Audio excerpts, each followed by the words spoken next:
तो पहला प्रश्न दोस्तों यहाँ पर हमारा, एक तरफ दोस्तों रचना दी हुई है और एक तरफ साहित्यकार यहाँ पर दिए हुए हैं, इनको यहाँ पर सुमेलित करना है। बाकी दोस्तों एग्जाम में वहां पर 1 नंबर के लिए केवल इस तरह से पूछ सकता है कि अनाम दास का पोथा किसकी रचना है। दोस्तों यहां पर आपकी अच्छी तैयारी हो सके इसलिए यहां पर कुछ कूट वाले प्रश्न लिए हैं, क्योंकि एक प्रश्न के बजाय दोस्तों 4 प्रश्न आपके तैयार हो जाएंगे, वो भी बिल्कुल सिलेबस का ही है। तो पहला प्रश्न है, अनाम दास का पौधा दोस्तों एक किसकी रचना है, तो ये जाएगा हजारी प्रसाद द्विवेदी। तो ए का भैया डी, तो ये बी ऑप्शन कट गया और डी ऑप्शन कट गया। 3 का भी दोस्तों, यहां पर भी 3 का भी है, यहां पर भी 3 का भी है, तो कॉमन अंकों को हम देखेंगे तो 3 का भी, यानी कि जो 12 मास दोस्तों जो रचना है ये महादेवी वर्मा की है, ये भी मिल गया। अब दोस्तों यहां पर हमारा उत्तर आ जाएगा, यहां पर भी डी है, यहां पर भी डी है, तो ये कॉमन अंक है। अब दोस्तों यहां से हमारा उत्तर आसानी से निकल जाएगा। रूठी रानी दोस्तों किसकी है, तो मुंशी प्रेमचंद्र, रूठी रानी मुंशी प्रेमचंद्र। टेराकोटा हो जाएगा हरिशंकर परसाई। दोस्तों इसका सही उत्तर जो बन रहा है यहाँ पर ऑप्शन, वो बन रहा है दोस्तों ऑप्शन नंबर सी वाला। तो सी इसका बिल्कुल सही उत्तर है। अनाम दास का पोथा हो जाएगा हजारी प्रसाद द्विवेदी। फिलहाल आपको जो है ऑप्शन याद नहीं रखने हैं। 12 मास महादेवी वर्मा, रूठी रानी मुंशी प्रेमचंद्र और टेराकोटा हो जाएगा हरिशंकर परसाई। अगला दोस्तों प्रश्न है, विराम चिन्ह से दोस्तों पिछली बार भी प्रश्न पूछा गया था, उससे पहले भी पूछा गया था।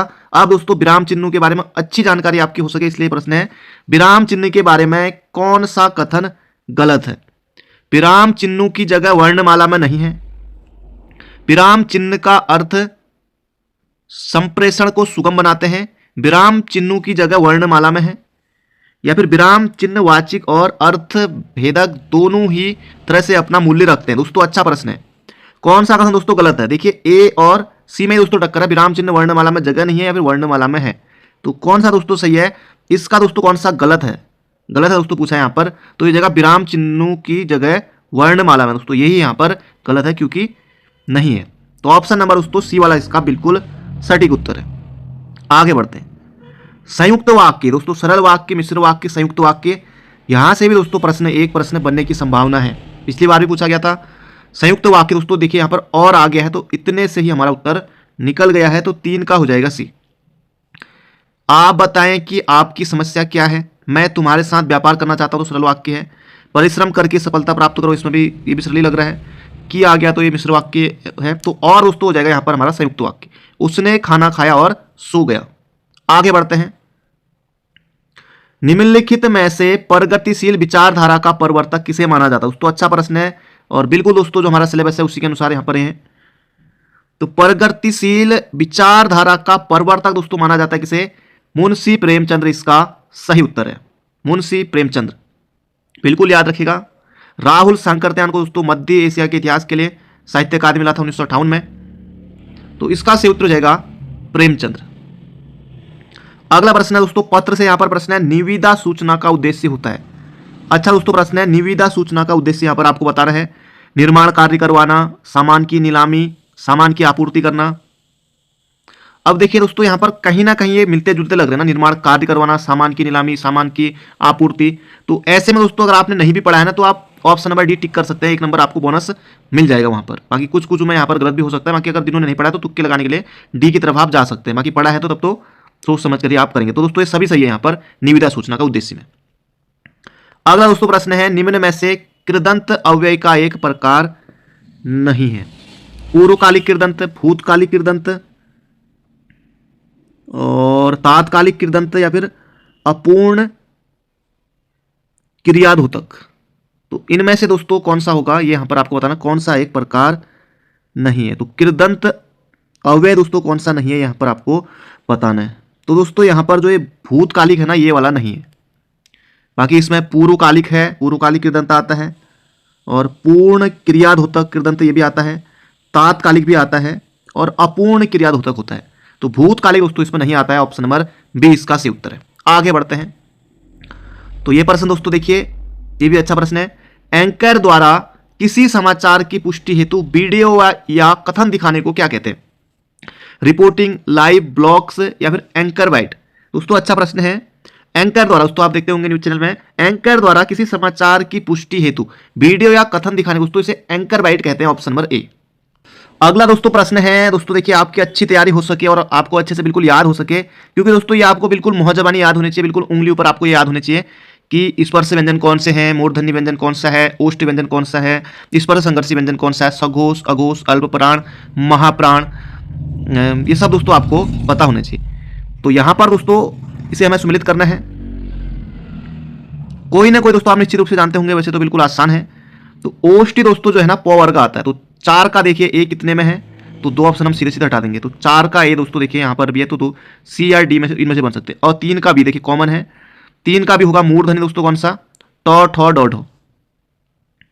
और स्पर्श संघर्षी व्यंजन और संघर्षी व्यंजन, तो ये दोस्तों अगर आप जान जाएंगे तो यहाँ पर हमारा प्रश्न का उत्तर दोस्तों वो निकल जाएगा। संघर्षी व्यंजन दोस्तों कौन से हैं, तो सौ और ह, और स्पर्श संघर्षी व्यंजन दोस्तों ये हो जाएगा चौ छ जौ झ। तो ऑप्शन दोस्तों जो बन रहा है ना हमारा, वो बन रहा है दोस्तों ऑप्शन नंबर सी वाला, संघर्षी व्यंजन। दोस्तों ये कौन से, ये आएगा दोस्तों यहाँ पर हमारा सौ और ह। स्पर्श संघर्षी व्यंजन चौ छ जौ झ, मूर्धन्य व्यंजन ट ठ ड ढ, और ओष्ठ व्यंजन प फ ब भ। ये भी आपको बिल्कुल याद रखना है। अगला दोस्तों प्रश्न है, पुल्लिंग परिवर्तन का निम्नलिखित में से गलत है। ये कवित्री दोस्तों, इसे वर्तनी में भी बिल्कुल याद रख लीजिएगा, क्योंकि पटवारी एग्जाम में, अन्य एग्जाम में भी कई बार पूछा जा चुका है। बाकी कुछ अभ्यर्थी इसको भी गलत करके आए थे, बाकी आपको नहीं करना है। कवियत्री दोस्तों वर्तनी में याद रख लीजिए इसको। तो इसमें से दोस्तों यहाँ पर कौन सा जो है गलत है, रानी राजा, सम्राटनी सम्राट, ठकुराइन ठाकुर, और कवित्री कवि। दोस्तों कवि का कवित्री होता है, बिल्कुल सही है। ठाकुर का ठकुराइन होता है, पंडित का पंडिताइन होता है, राजा रानी, और राजा का रंक भी हम कर सकते हैं। सम्राट का दोस्तों सम्राज्ञी होगा, ना कि सम्राटनी दोस्तों नहीं होगा, सम्राज्ञी होगा। तो ऑप्शन नंबर दोस्तों सी यहां पर गलत है। अगला दोस्तों प्रश्न है, पता नहीं राम को कैसे शक हो गया, वाक्य में प्रयुक्त सर्वनाम है, पता नहीं राम को कैसा शक हो गया। यहां पर आपको बताना है वाक्य में प्रयुक्त सर्वनाम का भेद है, संबंध, निश्चय, अनिश्चय या फिर पुरुषवाचक। तो पता नहीं राम को कैसे शक हो गया दोस्तों, यहाँ पर पुरुषवाचक सर्वनाम, ऑप्शन नंबर ए इसका बिल्कुल सटीक उत्तर है। आगे बढ़ते हैं दोस्तों, देखिए अच्छी तैयारी हो सके। बाकी दोस्तों फिर 1 नंबर के लिए आयोग पूछेगा कि पंपास घास के मैदान कहाँ पाए जाते हैं, या वेल्ड घास के मैदान कहाँ पाए जाते हैं। तो आपकी तैयारी अच्छी हो। विश्व इतिहास से दोस्तों प्रश्न बने थे उस समय, और अभी भी बनेंगे, तो वहाँ से दोस्तों प्रश्न निश्चित रूप से आगे को देखने को मिलेंगे आपको, ताकि आप लोग पढ़ते रहें। लूसेंट जरूर से दोस्तों आप अध्ययन आपको करनी है लूसेंट का। तो प्रेरी दोस्तों जो घास के मैदान है ये कहाँ पर है दोस्तों, ये उत्तरी अमेरिका में है, बिल्कुल सही है। पंपास दोस्तों घास के मैदान कहाँ पर है, तो दक्षिण अमेरिका में है। स्टेप्स दोस्तों ये यूरोप, वेल्ड दोस्तों ऑस्ट्रेलिया नहीं। तो दोस्तों जो वेल्ड है ना ये कहाँ पर है, ये दक्षिण अफ्रीका में है। वेल्ड दोस्तों कहाँ पर है, तो वेल्ड घास के मैदान दोस्तों ये दक्षिण अफ्रीका में है, ये आपको याद रखना है। तो इसका सेव दोस्तों हो जाएगा ऑप्शन नंबर डी। बाकी प्रेरी दोस्तों उत्तरी अमेरिका, पंपास पंप दोस्तों ये अर्जेंटीना, टीना को अर्जेंटीना में है, और स्टेप्स दोस्तों यूरोप। तो इसका सेव हो जाएगा ऑप्शन नंबर डी वाला। अगला दोस्तों प्रश्न है, अविश्वास प्रस्ताव के संदर्भ में निम्नलिखित कथनों में से कूट के आधार पर सही विकल्प चुनिए। दोस्तों ये कूट वाला प्रश्न है, हालांकि यहाँ दोस्तों कम ही बनेंगे, लेकिन दोस्तों आपको अच्छी तैयारी करनी है। क्यों? क्योंकि दोस्तों कारण ये है, क्योंकि आने वाले समय में पटवारी, बीपीडीओ, ईओ या फिर अन्य दोस्तों स्नातक स्तरीय फॉर्म आने वाले हैं। कुछ अभ्यर्थी दोस्तों पिछली बार की बात है, पिछली वाली भर्ती की, पुलिस कांस्टेबल में भी सिलेक्शन हुआ, उसके बाद पटवारी में हुआ, किसी का वीडियो में हुआ, किसी का अन्य हुआ, तो ट्रेनिंग में गए, कई अभ्यर्थी ट्रेनिंग से ही छोड़कर आ गए। हालांकि जो उनको भरना होता है वो कुछ बॉन्ड होता है पुलिस में, ज्वाइन करने के बाद 5 साल के भीतर अगर जॉब छोड़ते हैं तो वो वहाँ पर कुछ पैसा जो होता है भर के फिर वो अभी उन्होंने जो है पटवारी में आए हैं कुछ लोग, और कई लोग जो है पटवारी के बाद भी दूसरी जगह चले गए हैं। अभी किसी का तो एलटी में भी हो गया है। तो अभ्यर्थी दोस्तों लगातार तैयारी करते रहते हो, आपको अभी से अच्छी तैयारी करनी है। बाकी पहली जॉब आपको निश्चित रूप से लेनी है। 2000 पदों में आपको अपना नाम लेकर ही आना है। अविश्वास प्रस्ताव के संदर्भ में बताना है दोस्तों। पहला अविश्वास प्रस्ताव जवाहरलाल नेहरू के कार्यकाल में प्रस्तुत हुआ। स्वतंत्रता के पश्चात कोई भी अविश्वास प्रस्ताव पारित नहीं हुआ है, और लोकसभा की प्रक्रिया के नियमों के अनुसार अविश्वास प्रस्ताव स्वीकार होने के बाद राष्ट्रपति उस पर चर्चा की तिथि को विनिर्दिष्ट करेगा। तो राष्ट्रपति दोस्तों ये नहीं करता है, राष्ट्रपति दोस्तों नहीं, इसको सभापति दोस्तों विनिर्दिष्ट करते हैं। तो 3 तो गलत हो जाएगा भैया, 3 इसमें है, 3 इसमें है। अब सभी सही वाला कर नहीं सकते, तो ऑप्शन बचा हमारा केवल सी। अगला दोस्तों प्रश्न है, पारा का बैरोमीटर में अचानक गिरना दर्शाता है साफ मौसम, तूफानी मौसम, ठंडा मौसम या गर्म मौसम। तो दोस्तों इसका सही उत्तर यहाँ पर हो जाएगा हमारा तूफानी मौसम, ऑप्शन नंबर बी। अगला दोस्तों प्रश्न है राष्ट्रीय महिला आयोग के बारे में। यहाँ पर आपको बताना है कि कौन सा विकल्प जो है सही है। अच्छा दोस्तों प्रश्न है, यह है संवैधानिक निकाय। दोस्तों हम इतना संविधान पढ़ते हैं, संविधान में दोस्तों कहीं भी राष्ट्रीय आयोग के बारे में जिक्र नहीं है, तो संवैधानिक निकाय ये नहीं है दोस्तों। पहला वाला तो गलत हो जाएगा, इसमें पहला दे रखा है, इसमें पहला दे रखा है, तो ये दो ऑप्शन तो वैसे ही कर जाएंगे। अब सभी सही करेंगे नहीं, वैसे भी नहीं करेंगे, इतने सही दोस्तों हमारा उत्तर आ गया। हालांकि बड़ा प्रश्न जरूर से लग रहा होगा, तो 2 और 3 यहाँ पर हमारे सही हो जाएंगे। देखिए दोस्तों केवल, हालांकि बड़ा प्रश्न था, ये पता था कि दोस्तों हमको जो है संवैधानिक निकाय ये नहीं है, क्योंकि ये संविधान में नहीं है ना। तो देखिए एक इसमें है तो इसको नहीं करेंगे, एक इसमें। अब यहाँ पर एक हट गया तो फिर सभी कैसे कर सकते हैं, तो अपने आप ही दोस्तों उत्तर हमने मान लिया कि बी सही होगा। अब आगे बढ़ भी जाएंगे, बाकी इसको पढ़ भी लेंगे हम। आयोग की पहली महिला अध्यक्ष श्रीमती जयंती पटनायक, और वर्तमान में कौन है राष्ट्रीय महिला आयोग की, कमेंट बॉक्स में जरूर से बताइएगा जो अभी तक देख रहे हैं। इसके अलावा भारत सरकार का महिला एवं बाल विकास मंत्रालय इस आयोग का नोडल मंत्रालय है, ये भी ठीक है। तो दोस्तों ऑप्शन नंबर इसका बनेगा हमारा कौन सा वाला, 2 और 3 सही है। आगे बढ़ते हैं। अगला दोस्तों प्रश्न है स्थायी बंदोबस्त से पिछली बार प्रश्न बना था, निम्नलिखित में से कौन से विकल्प सही है। स्थायी बंदोबस्त व्यवस्था की शुरुआत 1793 में लॉर्ड कॉर्नवालिस द्वारा की गई। दोस्तों ठीक है, स्थायी बंदोबस्त की शुरुआत 1793 में लॉर्ड कॉर्नवालिस के द्वारा ही की गई, और स्थायी बंदोबस्त व्यवस्था तत्कालीन ब्रिटिश भारत की लगभग 19% भूमि पर लागू है। तो ये भी दोस्तों ठीक है, तो ऑप्शन नंबर सी इसका बिल्कुल सटीक उत्तर हो जाएगा। आगे बढ़ते हैं। निम्नलिखित में से किस समिति ने निर्वाचन सुधारों पर रिपोर्ट प्रस्तुत नहीं की थी। दोस्तों ये भी हमारा अच्छा प्रश्न है, अभी चुनाव भी हुए हैं, बाकी आगे को भी चुनाव होंगे, तो प्रश्न यहाँ से आयोग निश्चित रूप से पूछ सकता है। तो देखिए निर्वाचन सुधार, दोस्तों देखिए बलवंत राय मेहता समिति है, क्योंकि इसका संबंध पंचायती राज व्यवस्था से है। त्रिस्तरीय पंचायती राज की सिफारिश की थी बलवंत राय मेहता समिति ने। देखिए कितना आसान है, कोई डरने की जरूरत नहीं है, बड़ा प्रश्न है। तो बलवंत राय मेहता समिति दोस्तों कब आई थी, 1957 में आई थी, है ना। पंचायती राज व्यवस्था से संबंधित है, त्रिस्तरीय जो पंचायती राज व्यवस्था है वो इसी समिति ने दी थी। और दिनेश गोस्वामी समिति दोस्तों चुनाव सुधार से संबंधित है, कब आई थी, तो 1990 में जो है इसके आसपास ये हुआ था, समिति बनी थी। तारकुंडे समिति दोस्तों ये कब, 1974 में। और इंद्रजीत गुप्ता समिति दोस्तों ये 1998 के आसपास तो ये समिति भी आई थी, रिपोर्ट दी थी। तो BR मेहता समिति दोस्तों इसका सही उत्तर है, निर्वाचन सुधार से संबंधित नहीं है, क्योंकि दोस्तों त्रिस्तरीय पंचायती राज व्यवस्था से संबंधित है। आगे बढ़ते हैं दोस्तों, अगले प्रश्न की तरफ हम पढ़ते हैं। अगला दोस्तों हमारा यहाँ पर प्रश्न है, निम्नलिखित में से कौन सा प्रारंभिक अवस्था में भारतीय राष्ट्रीय कांग्रेस का उद्देश्य नहीं था। ये दोस्तों यहाँ पर आपको बताना है। अच्छा प्रश्न है, उपनिवेशवाद विरोधी राष्ट्रवादी विचारधारा का विकास और प्रचार करना ठीक है। भारतीय राष्ट्रीयता को बढ़ावा देना और विकसित करना ये भी ठीक है। लोगों का राजनीतिकरण और उन्हें राजनीतिक रूप में शिक्षित करना ये भी ठीक है। दोस्तों इसका सही उत्तर हो जाएगा ऑप्शन नंबर डी, ब्रिटिश शासन को समाप्त करना और भारतीयों की सरकार स्थापित करना। तो ये इसका नहीं था, तो ऑप्शन नंबर डी इसका सटीक उत्तर हो जाएगा। आगे बढ़ते हैं। भारत का पहला स्वदेशी कीटनाशक विरोधी बॉडी सूट लॉन्च किया गया, इसका नाम क्या है दोस्तों। अच्छा प्रश्न है, तो ये दोस्तों किसान कवच है इसका नाम। भारत का पहला स्वदेशी कीटनाशक विरोधी बॉडी सूट दोस्तों लॉन्च किया गया किसान कवच के नाम से। अगला दोस्तों प्रश्न है, निम्नलिखित घटनाओं को कालानुक्रमिक क्रम में व्यवस्थित कीजिए। दोस्तों अच्छा प्रश्न है, निश्चित रूप से बहुत कुछ सीखने को मिलेगा आपको। सूरत विभाजन दोस्तों कब हुआ था, तो 1907 में हुआ था, ये याद रखेगा। बंगाल का विभाजन प्रभावी हुआ दोस्तों कब, 20 अक्टूबर 1905 को, 20 अक्टूबर 1905 को। और बंगाल विभाजन के खिलाफ बहिष्कार प्रस्ताव दोस्तों कब, 7 अगस्त 1905 को। तो 1905 के 2 हैं, तो 7 अगस्त पहला आएगा, तो पहले नंबर पर आएगा तीसरा, तो ये कट गया, ये कट गया, तीसरे के बाद 1, क्योंकि ये भी 1905 का है। तो दोस्तों बी यहाँ पर सही बन रहा है ऑप्शन। बाकी दादा भाई नौरोजी ने घोषणा की कि भारतीय राष्ट्रीय कांग्रेस का लक्ष्य सुधार था दोस्तों कब, 1906 में, 1906 में। और सूरत विभाजन दोस्तों कब, 1907 में। बंगाल विभाजन प्रभावी हुआ 20 अक्टूबर 1905 को। तो ऑप्शन नंबर दोस्तों 20 का सही उत्तर बन रहा है। आगे बढ़ते हैं। सुप्रीम कोर्ट ने नई न्याय की देवी की प्रतिमा का अनावरण किया है, इसमें क्या क्या बदलाव किए गए हैं। दोस्तों अच्छा प्रश्न है। आंखों पर बधी पट्टी हटा दी गई है, और हाथ में तलवार की जगह संविधान को स्थापित किया गया है। या हाथ में सेंगोल रखा है, उपयुक्त दोनों। दोस्तों उपयुक्त दोनों इसका सही उत्तर है ऑप्शन नंबर सी।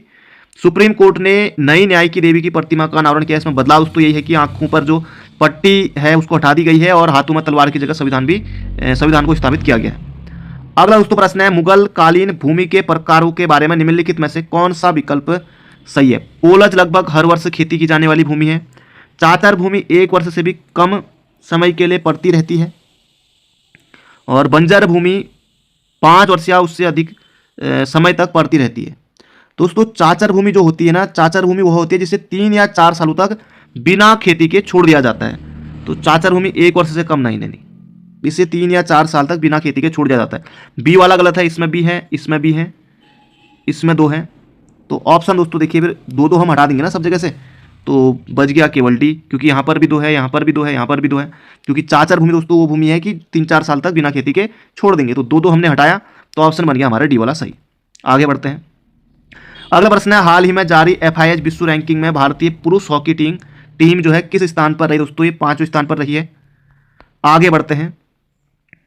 हाल ही में भारत के पूर्व प्रधानमंत्री मनमोहन सिंह जी का 92 वर्ष की आयु में दोस्तों निधन हुआ है। उन्हें किस वर्ष पद्म विभूषण से सम्मानित किया गया? दोस्तों प्रश्न बन सकता है, तो 1987 में दोस्तों इनको मिला था पद्म विभूषण। तो अच्छा प्रश्न है, बन सकता है एग्जाम में। अगला दोस्तों प्रश्न है, हाल ही में प्रधानमंत्री नरेंद्र मोदी को किस देश के सर्वोच्च सम्मान द ऑर्डर ऑफ मुबारक अल कबीर से सम्मानित किया गया? दोस्तों किस देश का? दोस्तों कुवैत का है, कुवैत का। अगला प्रश्न है, उत्तराखंड के प्रागैतिहासिक स्रोत में कौन कौन सम्मिलित है? शैल चित्र एवं गुफा दोस्तों बिल्कुल है, मृदभांड कंकाल ये भी मिले हैं, पाषाण एवं उपकरण धातु उपयुक्त सभी। दोस्तों उपयुक्त सभी वाले आपके 2 प्रश्न यहाँ पर सही हो गए देखिए इस पेपर में। ऐसे दोस्तों एग्जाम में कम से कम 3-4 प्रश्न तो ऐसे ही आ जाते हैं कि हमने नहीं भी पढ़े होते हैं, तो तभी हम उनको सही कर लेते हैं उपयुक्त सभी के आधार पर। कभी कभी दोस्तों आयोग चालाकी कर जाता है, वहाँ पर गलत भी हो जाता है, बाकी दोस्तों सभी मिले हैं उससे, क्योंकि हमने इतना तो पढ़ाई है। तो ऑप्शन नंबर डी होगा इसका सही उत्तर। बाकी दोस्तों ये मैं तुक्के के लिए बता रहा हूँ कि जब एग्जाम में कुछ ना आए तो उपयुक्त सभी वाला भी आप टिक करके 1 नंबर ला सकते हैं। अगला प्रश्न है, किस चंद शासक को श्यालू बिरालू भीगी बिल्ली? तो ये दोस्तों है लक्ष्मी चंद। लक्ष्मी चंद दोस्तों इसका सही उत्तर है ऑप्शन नंबर 20 का दोस्तों सटीक उत्तर। 1602 में दोस्तों लक्ष्मी चंद ने बागेश्वर मंदिर का भी जीर्णोद्धार कराया था। अगला प्रश्न है बागनाथ मंदिर का। अगला प्रश्न है, आधा राज्य अंग्रेजों के कब्जे में जाने के बाद, दोस्तों अच्छा प्रश्न है, पहले भी पूछा जा चुका है। आधा राज्य अंग्रेजों के कब्जे में जाने के बाद गढ़वाल नरेश सुदर्शन शाह ने अपनी राजधानी श्रीनगर से हटाकर दोस्तों कहाँ करेंगे? टिहरी में करेंगे, टिहरी। ऑप्शन नंबर ए दोस्तों इसका सही उत्तर है, कोई दिक्कत नहीं होगी। अगला प्रश्न है, हिल रेजिमेंट की स्थापना दोस्तों किसने की थी? तो हेनरी रैमजे ने की थी। और कब की थी? तो दोस्तों इसका यहाँ पर सही उत्तर हो जाएगा 1858 में की थी हिल रेजिमेंट की स्थापना हेनरी रैमजे ने, तभी हिल रेजिमेंट इसका नाम रखा है। 1856 से लेकर 1884 तक कुमाऊं कमिश्नर के पद पर आसीन था हेनरी रैमजे। अगला दोस्तों प्रश्न है, हाल ही में मुख्यमंत्री पुष्कर सिंह धामी ने चक्करपुर स्टेडियम का लोकार्पण किया। दोस्तों चक्करपुर है खटीमा में, खटीमा का पुराना नाम दोस्तों क्या था? मकरपुर था, तो दोस्तों हो जाएगा खटीमा। तो ऑप्शन नंबर दोस्तों इसका डी बनेगा सटीक उत्तर।